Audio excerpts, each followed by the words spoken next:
Welcome back, friends, to the podcast The Truth About You. I'm your host, Detective Mr. Geniatag, and today we're breaking down the stories that turn dry archives into living histories. In front of me is a stack of old photographs, a folder of documents, and a fresh glass of water. And in my mind, the same relentless curiosity that always sticks with me. Because in just a minute, we're opening a new genealogical case. Step by step, we'll uncover the truth hidden in your family roots. Before we dive in, if you love turning dusty records into real human stories, don't forget to like this episode, leave a comment with your own genealogy puzzles, and subscribe to The Truth About You, so you don't miss the next case we open together. Today, we have an unusual case. On my desk lies an old American birth certificate, written with a fountain pen, stamped twice, and later traced over by someone with, let's say, enthusiasm but not precision. Honestly, the document looks like a crime scene, where a clerk slipped on an inkwell. The father of the child is William Southerton, the mother, Frances Elizabeth Southerton, but the most important line is the one beneath her married name,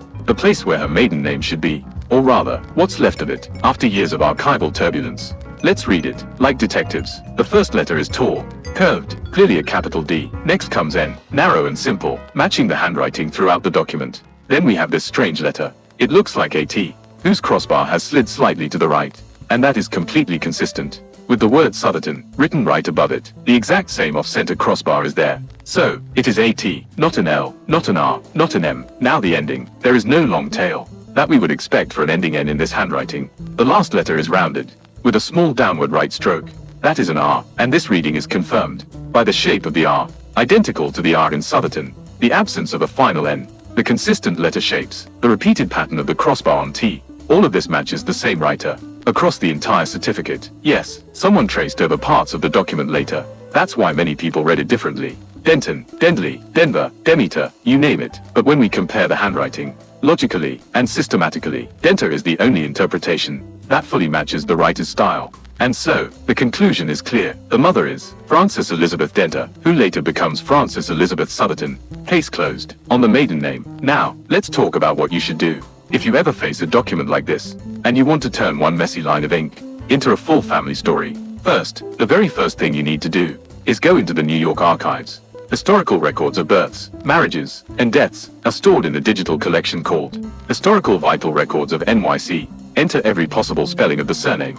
Southerton, Southerton, Southerton, even Smitherton, and make sure you specify the location. New York City. These archives work like this. You search for a long time, and then suddenly, you find. After that, move on to the federal censuses. 1900, 1910, 1920, 1930, 1940, 1950. Census records are quiet witnesses of the past. They will tell you who lived at a given address, who was in the household, how old they were, and where the parents were born. Search for the father, age around 26, which means a birth year somewhere between 1890 and 1895. The mother, around 31, so her birth falls between 1885 and 1890. These numbers will help you narrow the field. Next, look for the parents' marriage record. New York marriage records are kept in the same city archive. Enter both names, and run through every spelling variation of the surname. If you manage to find their marriage document, you will uncover something crucial: the mother's maiden name, and the names of her parents. That opens two new branches at once. Then, move to old newspapers. Newspapers love to talk.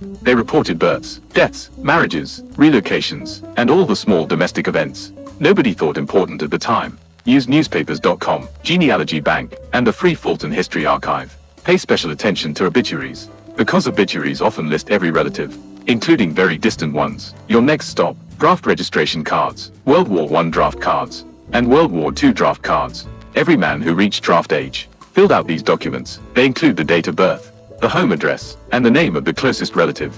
These cards will help confirm the father's identity and reveal extra details about the family. If the family lived at 953 East 150th Street, check the nearby churches. Church records are more human, and often more detailed. Baptisms, marriages, funerals. Sometimes, a church book contains the name of a godparent, or a relative, who never appears anywhere else. Make sure to check the city directories. The old city directories. These are the phone books of the past. They will show you where a person lived, what job they had, and how often the family changed addresses. By comparing years, you can track their movements. Like pieces in a puzzle, it helps you build a picture of their life, one step at a time. Since the mother was born in Denver, you must check the archives of Colorado, Colorado State Archives, and Colorado Historic Newspapers. Enter her name, her approximate age, and her maiden name. Once you know it, you may find her birth record, her family, or information about her parents. When you find the index of the child's birth record, that's not the end, but it is the doorway to it. Order the full certificate through the New York Archive. The complete document contains the names of the grandparents, the parents' places of birth, and sometimes small notes made by the attending doctor. This is the document that allows you to fully build the family line. This is the complete search route, step by step, from the archives of New York to the mountains of Colorado. Follow the instruction, and each new record will take you further toward uncovering the story of the person you're trying to find.